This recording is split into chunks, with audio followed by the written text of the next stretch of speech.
They fly thousands of kilometers to a place where winters are far more benign. Every year, they risk their lives by crossing seas and continents to escape the lands where life will be engulfed in ice and snow. Here, at the southern tip of Europe, they find an excellent refuge for themselves and their offspring, where they can spend the most ruthless season amidst wildlife.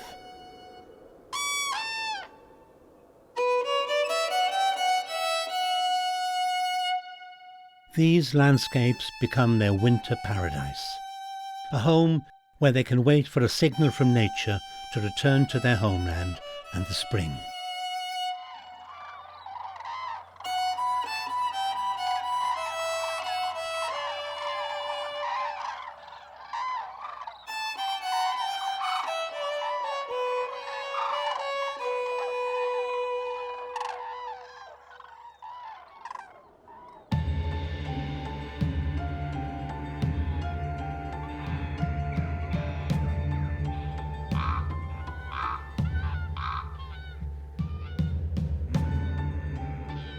The signs are all around. The sounds and colours are giving clear warning. In the northernmost part of Scandinavia, where forests and lakes intertwine with the Arctic tundra, the increasingly chilly wind rocks the branches of trees full of ripe fruits. Here, so close to the Arctic, the brief reign of autumn will soon be brought to an end by the almighty winter.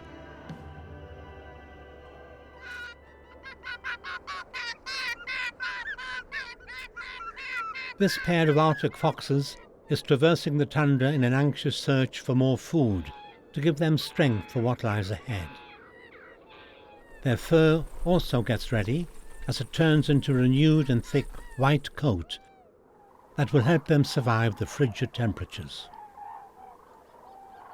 It's all they can do in the face of this threat, while those who do have a chance to escape are hovering over the snow-capped mountains, even though their escape involves a long journey which is as exhausting as it is dangerous.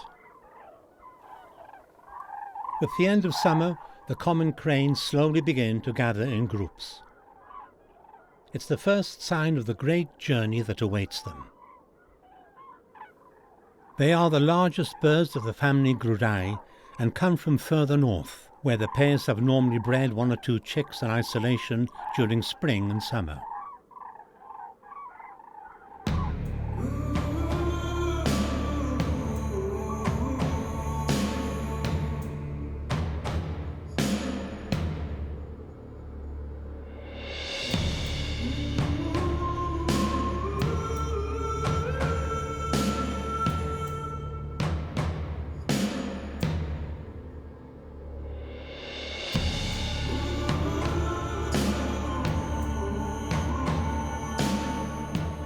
The mute swans and the whooper swans too can sense the signals of the imminent migration, although their wintering destination will be very different from those of the cranes.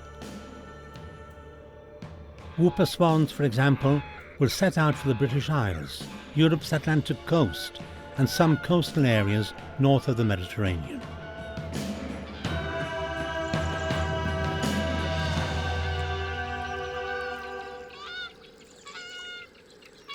They have raised their chicks in the same places where the common cranes have bred theirs, firmly marking their territory.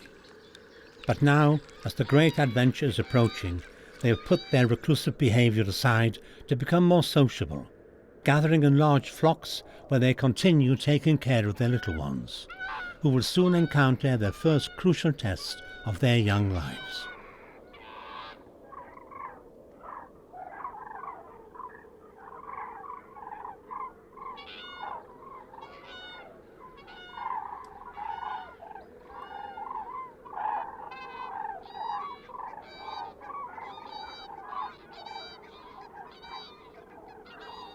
The brown colour of its head represents the young age of this crane. It has followed its parents to the southern latitudes where they look for food on harvested cropland. Surrounded by stubble, the cranes and swans endeavour to eat everything they can, from seeds and plants to insects and other small animals.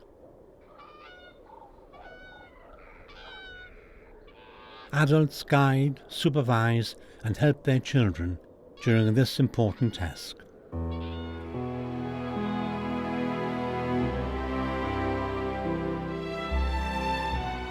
There is no doubt that they will need all the fat they can store to survive what lies ahead.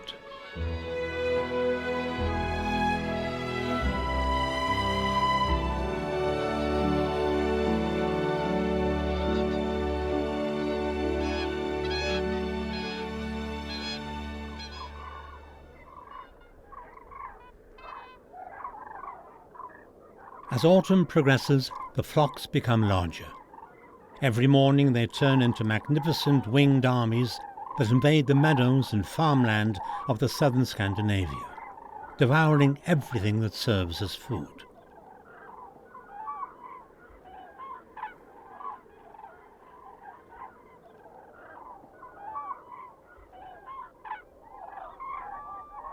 Until one day it finally happens. Perhaps it is due to the changes in sunlight, or the duration of days, or some other signs of nature, or maybe all of these simultaneously. We don't know for sure. But the fact is that one fine morning, after spending a few hours feeding, these large birds take flight. And this time they do not return. This marks the beginning of the great migratory journey to their wintering regions.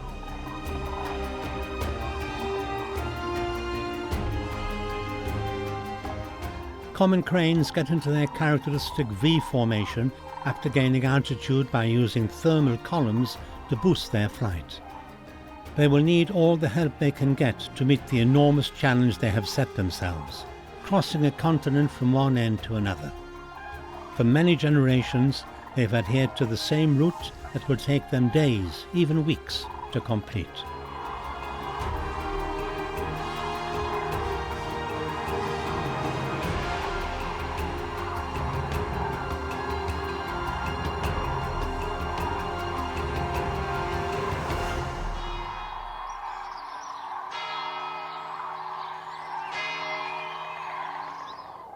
Just like the route they follow, the cranes repeat a series of fixed locations where they can rest and regain strength, as did their ancestors before them.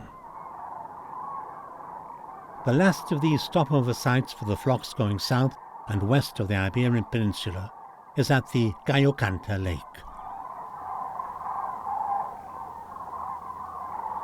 After getting past the Great Barrier of the Pyrenees mountain range, they've found everything they need.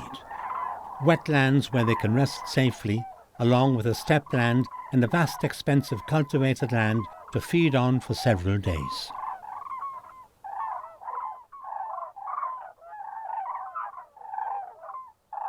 Reaching all the way here is quite a feat for this juvenile crane. This has been possible after surviving thousands of obstacles and dangers it has had to endure with hardly any experience in life, relying solely on its strength, determination and the support of its parents. The largest saline wetland of the Iberian Peninsula, which is also the best preserved in entire Western Europe, overflows these days with hundreds of thousands of common cranes who have come to join over 200 species of birds. Some live here permanently, while some are here for wintering or making a stopover before their final wintering site, just like the cranes.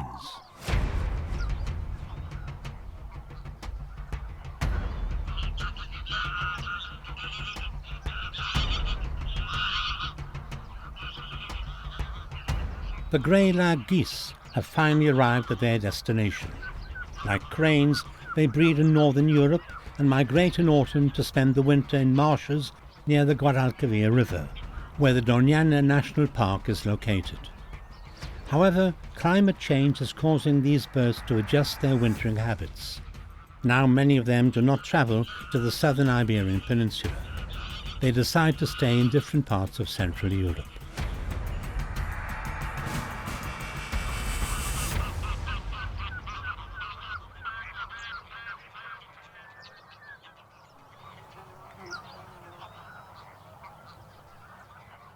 Here they find their favourite food in abundance, plants that grow in marshes and shallow water areas, especially the lakeshore bulrush and nutgrass, of which they devour the tubers. They also have sand and tiny stones around, which they ingest for grinding the food with their gizzard. This wild relative of the domestic goose is very sociable and friendly. They do everything in groups, and a constant squawking chatter keeps them in touch, so that they can communicate any kind of danger or a need to change the foraging area. Moreover, the families, composed of pairs that usually mate for life, and their children stay together during the migration as well as the winter.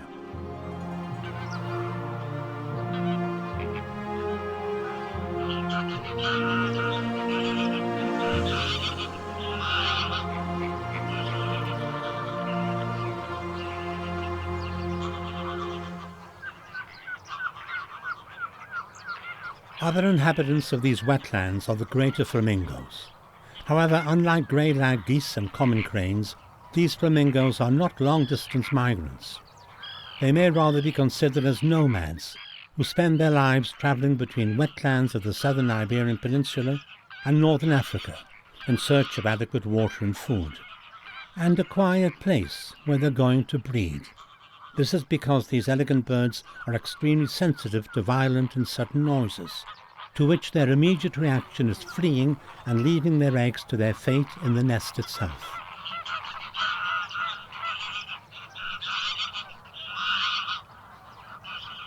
In the marsh community, there are no conflicts between the geese and flamingos for food. Flamingos feed exclusively on microorganisms that inhabit the shallow water. Algae, small mollusks, crustaceans, insects, tiny fish and larvae are part of their menu. To capture those, they stir up the mud with their webbed feet. They also have a very sensitive tongue and a bill that is specially adapted to filter the water.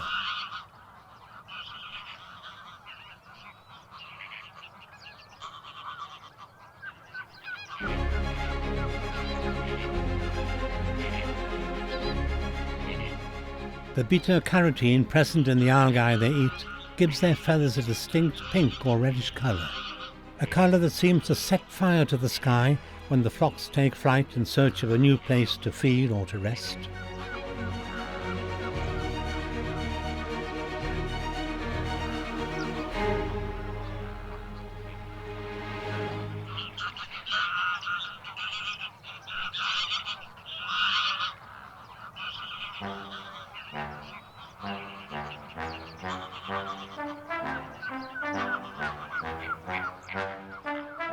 Whatever they do, the flamingos do it together. They're sociable to the point of making it very difficult to spot the flamingo alone.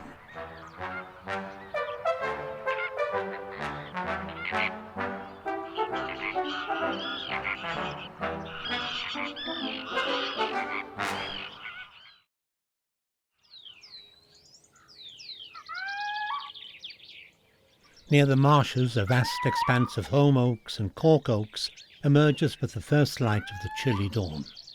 A layer of frost has covered the Dehesas, where common cranes have come to winter.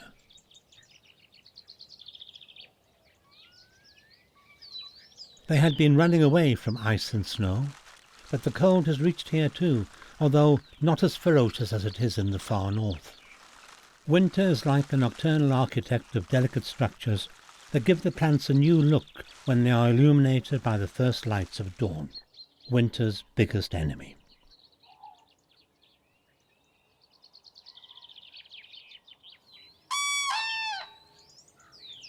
If the cranes risk their lives by embarking on a long and dangerous journey, it is because even though the ice owns the night here, its dominance is ephemeral.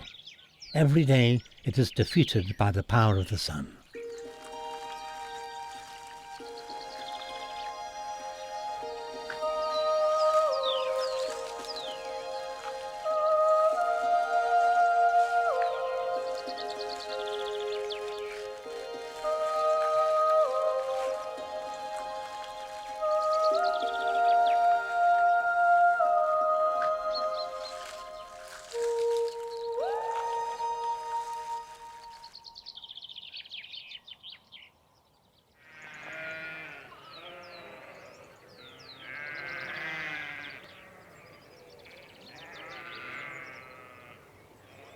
winter birds arrive in the Dehesas, pastureland ecosystems found exclusively in Europe. It's a man-made forest that covers a vast expanse of the southwestern Spain and Portugal. Centuries of hard work of several generations of farmers and ranchers, together with nature, has turned it into an excellent ecosystem of enhanced productivity and environmental balance, of coexistence between the human being, the forest that it has helped to create, and the wildlife that it sustains. More than half of Eurasia's common cranes spend their winters in the Iberian Peninsula. Besides a more agreeable climate, this unique environment offers an abundance of food, especially the fruit of home oaks, the true pillars that support this entire ecosystem.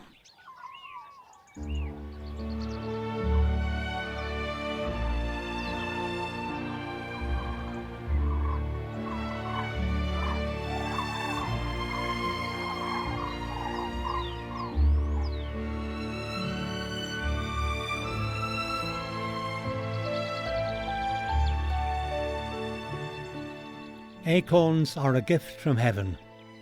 Apart from being abundant and large in size, they're a great source of nutrients, which makes them an excellent food for all the inhabitants of this natural environment.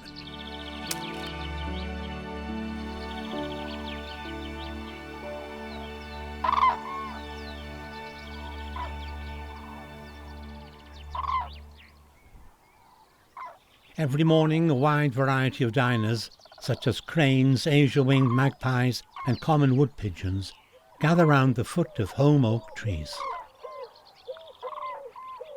Everyone finds a seat at the autumn banquet. Even those who come with an insatiable appetite.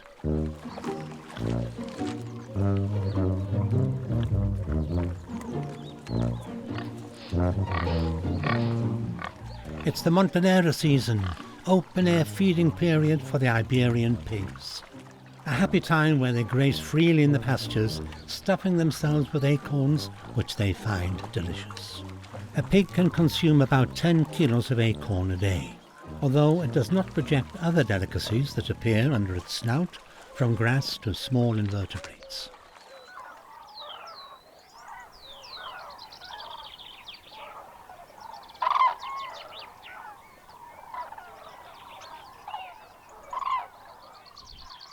Cranes, too, have a strong liking for acorns. Always gathered in large groups, sometimes in hundreds, they spend the day feeding on these and other foods that this domesticated forest has to offer them.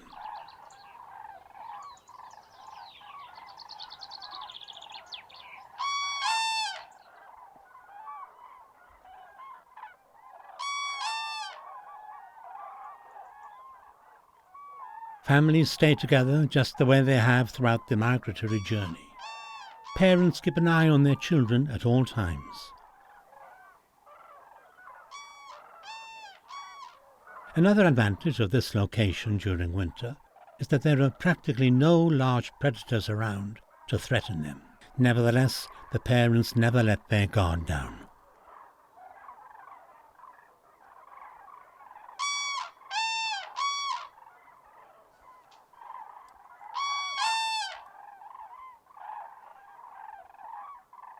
After surviving the formidable adventure of crossing a continent, the juvenile cranes find themselves in a new world that is yet to be explored. Everything must seem unfamiliar to them. After all, this environment is nothing like the one in which they took their first steps. But they have the constant attention of their parents to help them unravel all the secrets.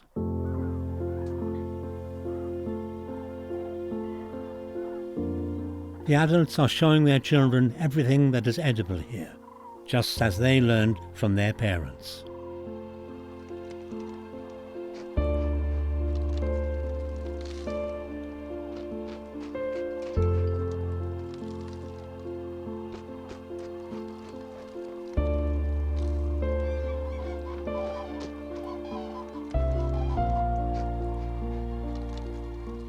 For example, cranes are among the few animals that remove the shell from the acorns with their perfect pecks before consuming them. It's an acquired skill, since there are no acorns in their breeding habitat. The adults, therefore, must teach their children how to do it.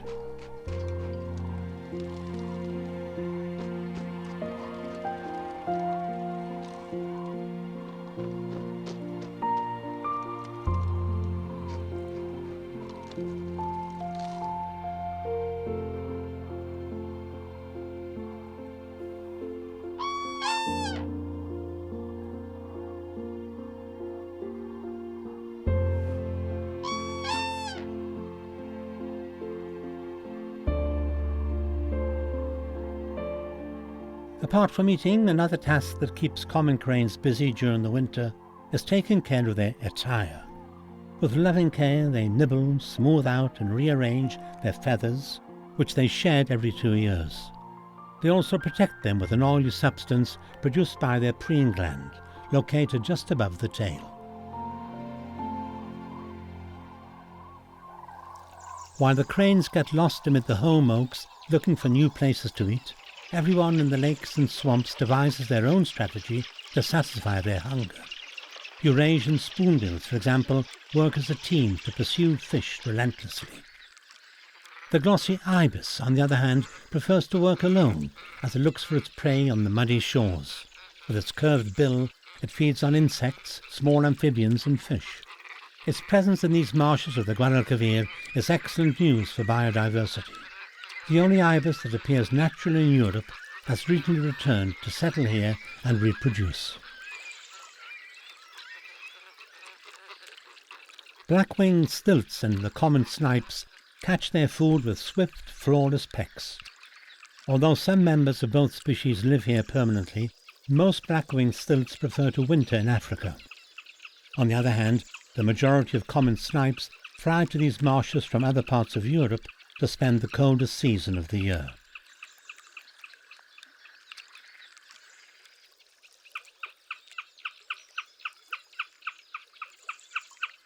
As the day progresses, the wetlands are crowded with a multitude of other winter birds. In apparent good neighbourliness, they share the abundance offered by this winter paradise they have resorted to, after fleeing from the jaws of ice and snow that at this very moment are mercilessly devouring their breeding territories. Their being here is the best demonstration for why the Doñana Park has been declared a World Heritage Site by UNESCO. Not surprisingly, it's considered the largest ecological reserve in all of Europe.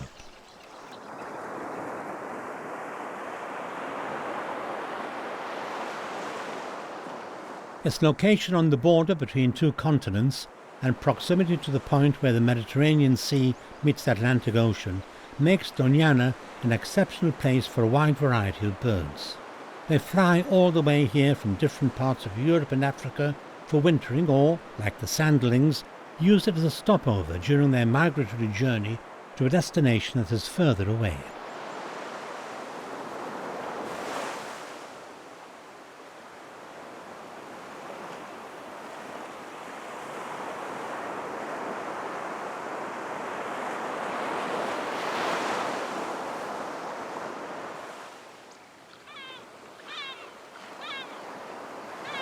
With the first light of dawn, the beaches get populated once again with a multitude of birds that join the sanderlings, willing to eat whatever the sea has deposited on the shore during the night.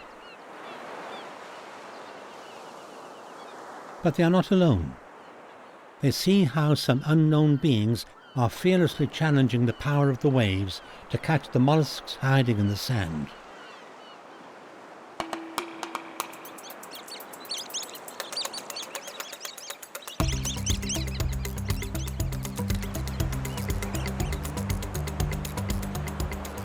Everyone is busy with their own task in this game of confronting the waves.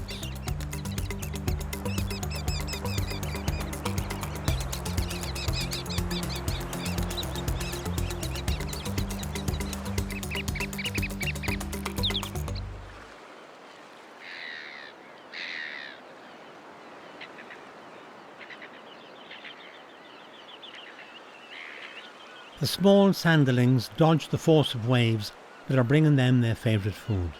Crustaceans, mollusks, marine worms and the remains of fish or jellyfish are the gifts from the sea that they tirelessly seek on this imprecise border that the tides are drawing.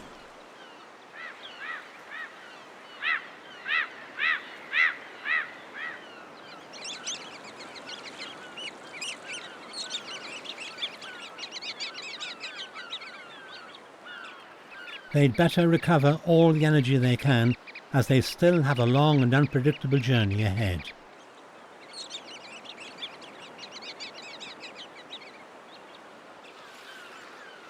They've flown here from their breeding habitats near the Arctic Circle, but their destination is further south, in the centre of Africa.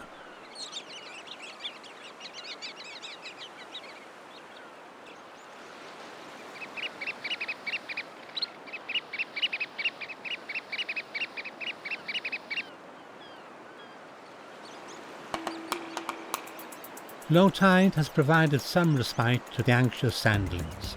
They no longer have to worry about a treacherous wave that will catch them by surprise. As the water retreats, they are left with an immense space full of succulent goodies which they will not allow to escape.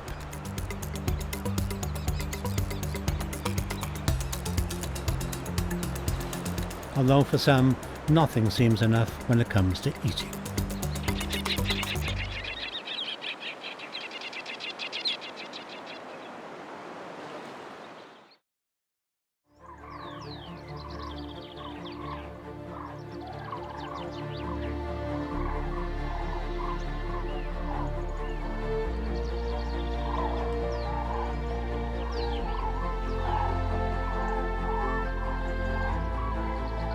Another day is setting off for sunset at the wintering site of common cranes.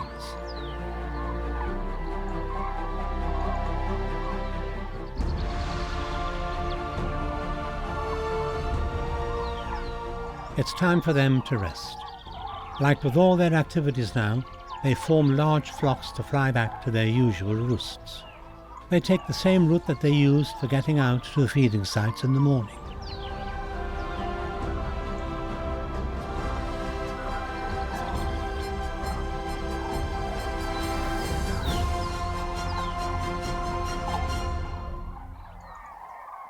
Some utilize the last lights to continue eating in the adjacent fields.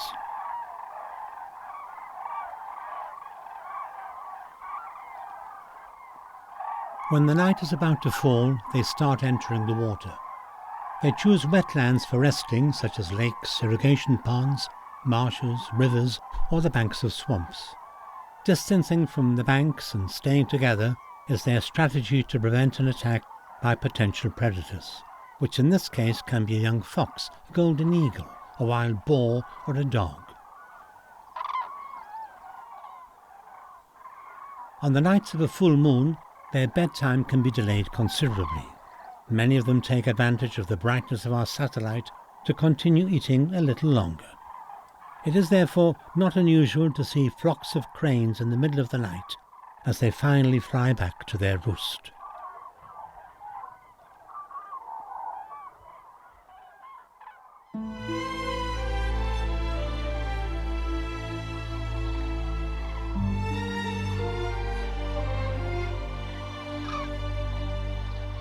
Night vision cameras allow us to experience something truly extraordinary, spying on cranes while they rest in the dark.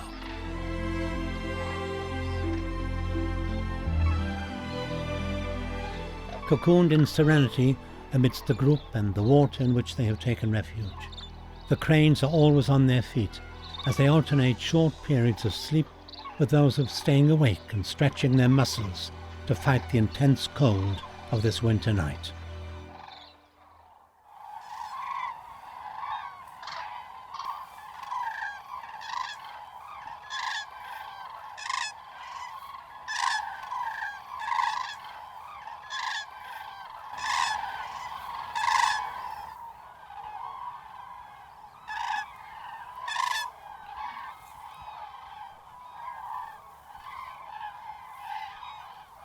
The dawn is here at last, although the timid rays of the morning sun fail to offset the dominating cold. A chilly fog has surrounded the roosts, and the cranes are now initiating short flights or fluttering on the ground to activate their muscles in the damp atmosphere.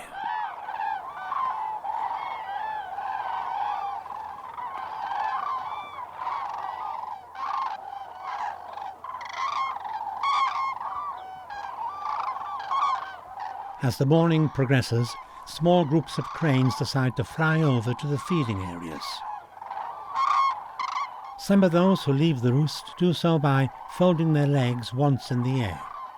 This is to prevent the water around their legs from freezing.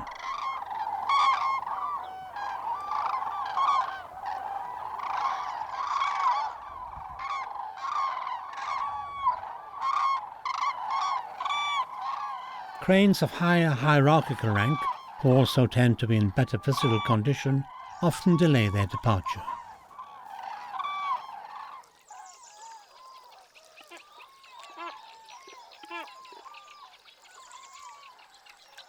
When they finally do, they will follow the path that their group members have taken and join them in the feeding areas they have found.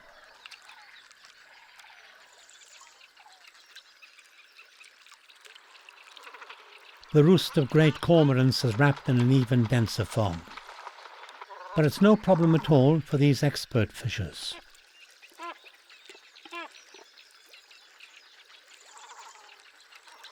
They will not have to fly very far, as their food awaits them at the foot of the tree where they rested during the night. Short wings, long and powerful neck and bill, muscular body and great diving skills.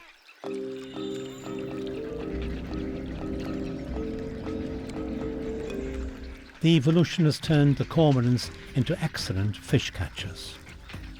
This is being demonstrated by two unfortunate species invading this ecosystem, pike perchers and catfishes.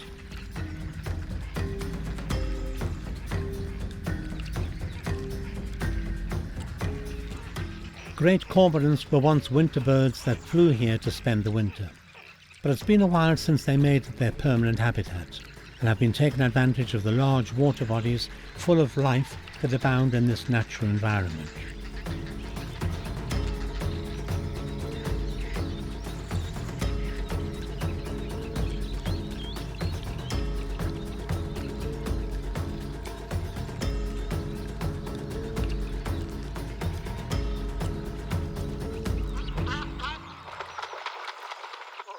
Although cormorants share the fishing area, they are not the ones to work as a team. Quite the contrary. These birds are capable of consuming fish equivalent to their body weight per day and would never hesitate to take advantage of someone else's efforts.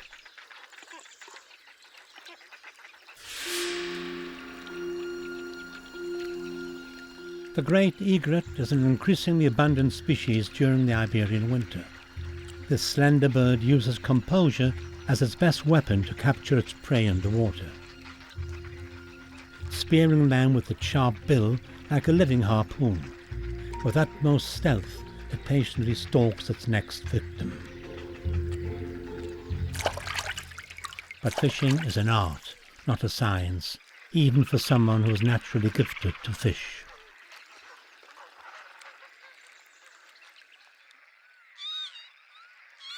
A flock of northern lapwings is flying over the lake. These are one of the first winter birds to get here, and their arrival in these parts is considered by the locals as a harbinger of winter. This is why they call them ave frias, which translates to birds of the cold. Northern lapwings have brought on their wings the cold weather that has now seized these landscapes. They have arrived from Central and Western Europe, where their breeding habitats are located. Here they find plenty of water in which to bathe and rest, as well as the invertebrates to feed on.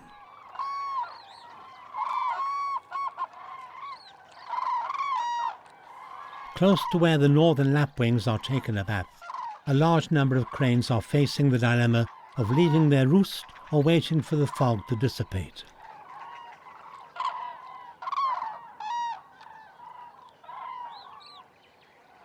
Winter days are short, and so the stragglers are losing the precious time that the braver ones must already be utilizing to fill their bellies.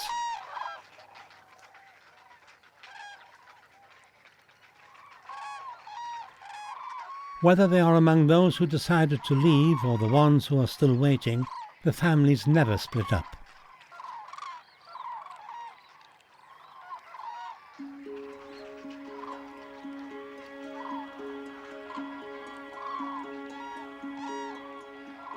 Parents and children stay together in the roost as well as in the feeding areas. The young ones learn that the adults protect and teach them while the sun abates the winter days.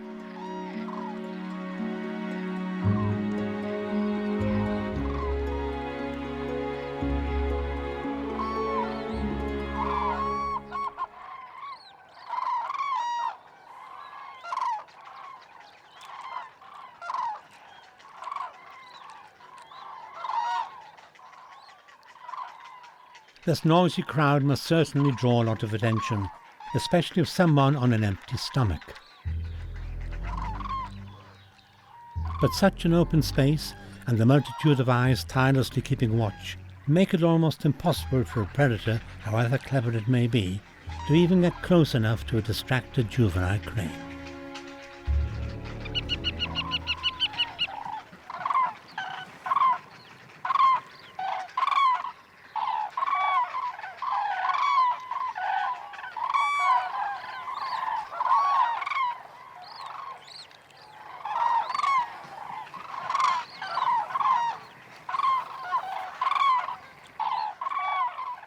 The fox will obviously have to find another place to calm his grumbling stomach.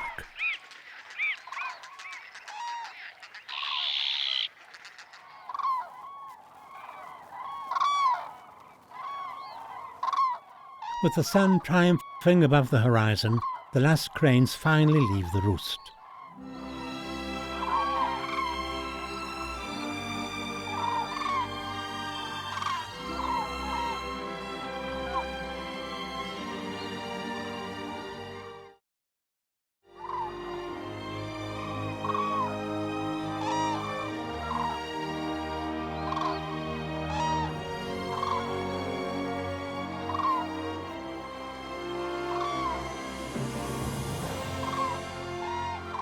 Like them, hundreds of thousands of birds are soaring through the winter skies of the southwestern Iberian Peninsula, confident that their wooded expanse will continue to provide them with food, that their winter paradise, where they have arrived from so far away, will continue to take care of them.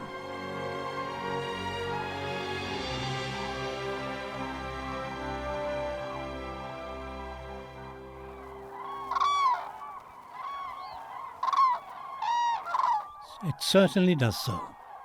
When the abundance of acorns has become merely a memory, the Dehesa continues to offer several places where its guests can eat. The cranes are now roaming around the croplands in search of seeds, sprouts, and even small invertebrates.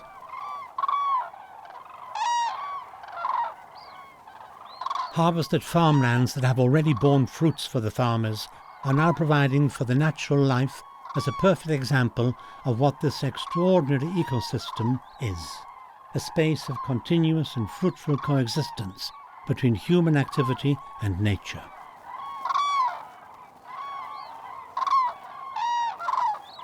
Extreme intensive agriculture and the effects of climate change, with more severe droughts and proliferation of diseases decimating the home oaks that sustain it, are threatening the future of this environment of great importance for the common crane and many other animal and plant species. Fighting for its conservation is fighting for the survival of unique biodiversity of Europe.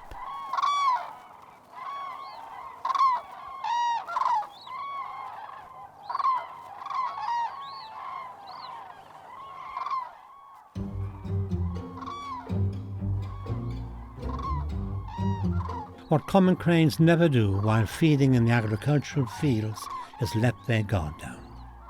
Adults ensure that nothing threatens their children, be it a predator or another crane willing to steal their food. Everyone watches out for the safety of the group, raising the alarm in case of any danger they detect.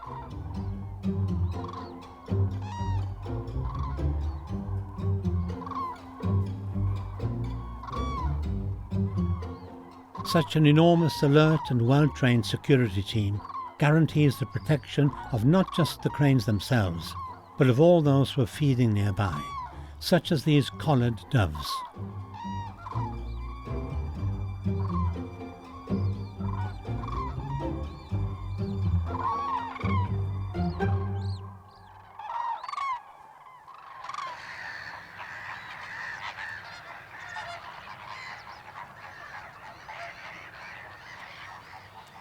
The flamingos that inhabit the Fuente de Piedra lagoon are also thriving in a magnificent environment. Not surprisingly, this Andalusian wetland is the most remarkable habitat among the western Mediterranean wetlands. It houses the largest colony of flamingos on the Iberian Peninsula, which is also the second most important in Europe after the one occupying the Camargue region in France. A colony that will soon welcome its new members.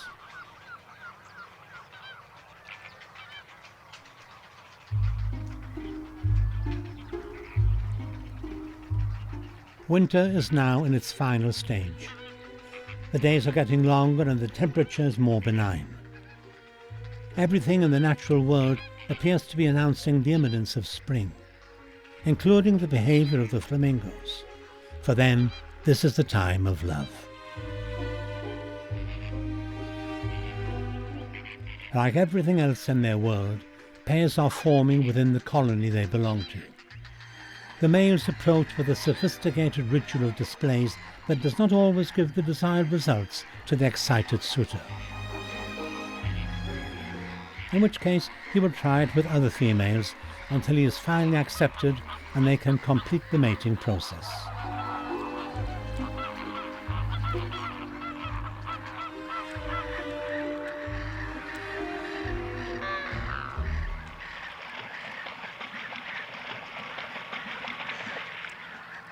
The flocks of cranes, too, are responding to the pressing need for reproduction. The young ones now seem capable of living on their own, and the families are splitting up. At this point, the parents engage in a peculiar and interesting ritual that involves dancing and singing.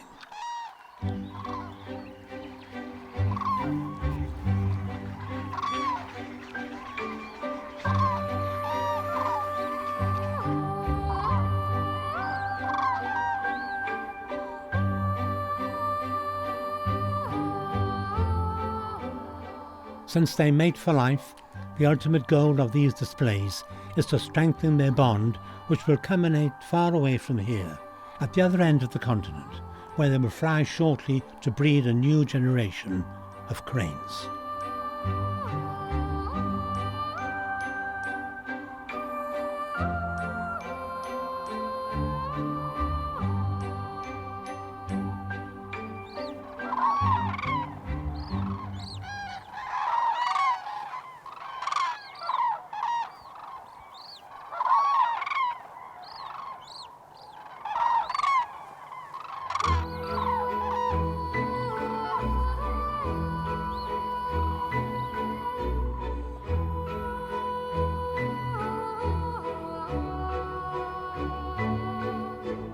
But the existing pairs are not the only ones dancing.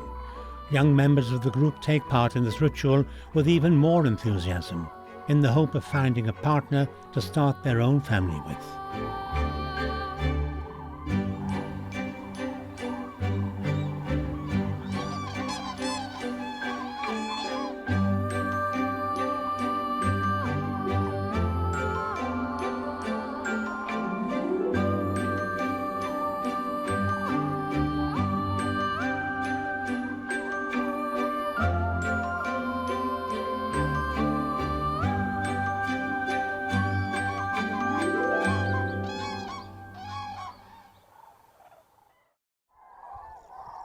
A new day has begun wrapped in fog at the roost of common cranes.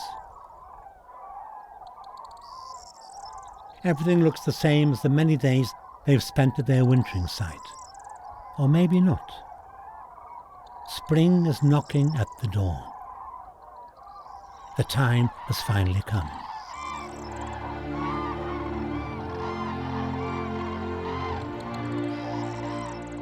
An excitement that only they can understand is running through the flocks like an electric current. The groups are taking flight, but their destination is no longer the feeding areas. The cranes are starting their journey back to the far north of Europe.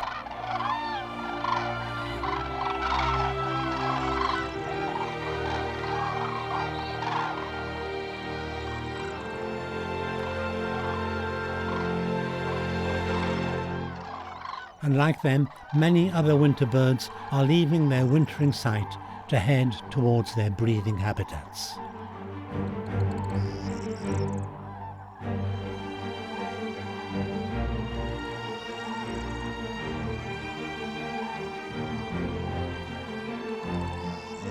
These cranes have an exhausting journey ahead of them, which for some can exceed 3,000 kilometers.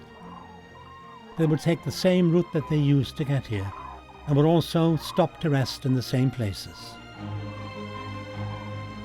Between February and April, their unmistakable V formations and their songs will adorn the European skies as they journey back to their other home. They fly very high, forming the shape of a wedge, so that each bird can take advantage of the airflow created by the flockmate preceding it, which saves them the energy. When the bird in front gets tired, it leaves the position for another to take over, in perfect teamwork that allows them to keep going, even in the rain.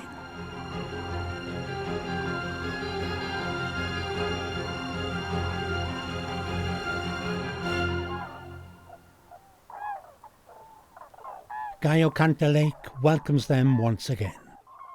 They have completed the first leg and are yet to cover many before reaching their final destination. Cranes revel in the natural wealth of this environment to relax and regain strength, just as they did a few months ago. They're accompanied by those inexperienced little ones who then came here after living their first great adventure. Now they are exuberant young cranes on their way to perpetuate the cycle of life.